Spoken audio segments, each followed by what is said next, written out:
Albert Einstein once said, everybody's a genius, but if you judge a fish by its ability to climb a tree, it will live its whole life believing that it is stupid.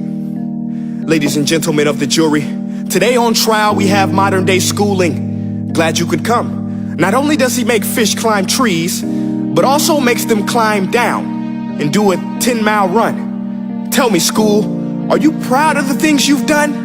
Turning millions of people into robots, do you find that fun? Do you realize how many kids relate to that fish?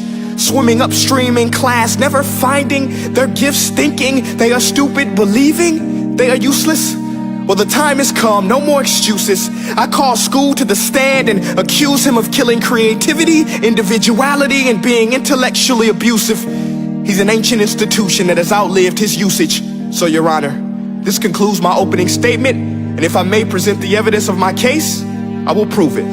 Proceed. Exhibit A. Here's a modern day phone. Recognize it? Here's a phone from 150 years ago.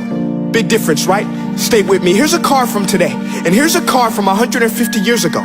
Big difference, right? Well, get this. Here's a classroom of today, and here's a class we used 150 years ago. Now ain't that a shame? In literally more than a century, nothing has changed. Yet you claim to prepare students for the future? But with evidence like that, I must ask, do you prepare students for the future or the past? I did a background check on you and let the record show that you were made to train people to work in factories, which explains why you put students in straight rows, nice and neat, tell them sit still, raise your hand if you want to speak, give them a short break to eat, and for 8 hours a day, tell them what to think. Oh, and make them compete to get an A letter which determines product quality, hence grade A of meat. I get it. Back then, times were different. We all have a past. I myself am no Gandhi.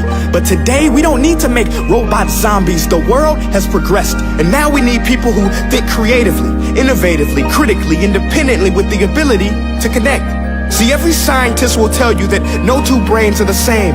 And every parent with 2 or more children will confirm that claim.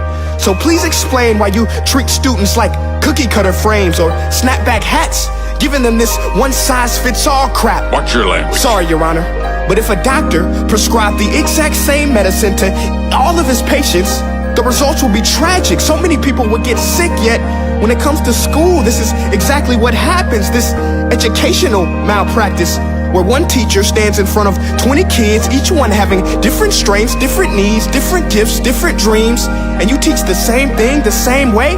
That's horrific. Ladies and gentlemen, the defendant should not be acquitted. This may be one of the worst criminal offenses ever to be committed. And let's mention the way you treat your employees. Objection. Overruled. I want to hear this. It's a shame. I mean, teachers have the most important job on the planet, yet they're underpaid? No wonder so many students are short-changed. Let's be honest, teachers should earn just as much as doctors, because a doctor can do heart surgery and save the life of a kid, but a great teacher can reach the heart of that kid and allow him to truly live. See, teachers are heroes that often get blamed, but they're not the problem. They work in a system without many options or rights. Curriculums are created by policymakers, most of which have never taught a day in their life. Just obsessed with standardized tests. They think bubbling in a multiple choice question will determine success. That's outlandish. In fact, these tests are too crude to be used and should be abandoned, but don't take my word for it. Take Frederick J. Kelly, the man who invented standardized testing, who said, and I quote, "These tests are too crude to be used and should be abandoned." Ladies and gentlemen of the jury, if we continue down this road, the results will be lethal. I don't have much faith in school, but I do have faith in people. And if we can customize healthcare, cars, and Facebook pages, then it is our duty to do the same for education, to upgrade it, change it, do away with school spirit, because that's useless. Unless we're working to bring the spirit out of each and every student, that should be our task. No more Common Core. Instead, let's reach the core of every heart in every class. Sure, math is important, but no more than art or dance. Let's give every gift an equal chance. I know this sounds like a dream, but countries like Finland are doing impressive things. They have shorter school days, teachers make a decent wage, homework is non-existent, and they focus on collaboration instead of competition. But here's the kicker, boys and girls. Their educational system outperforms every other country in the world. Other places like Singapore are succeeding rapidly. Schools like Montessori, programs like Khan Academy, there is no single solution. But let's get moving, because while students may be 20% of our population, they are 100% of our future. So let's attend to their dreams, and there's no telling what we can achieve. This is a world in which I believe, a world where fish are no longer forced to climb trees. I rest my case.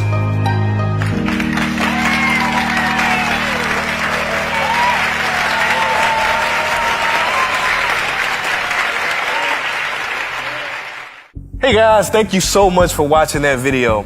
Now, if you haven't joined the family yet, this is what I want you to do. I want you to click like on this page and click see first so that you never miss a beat.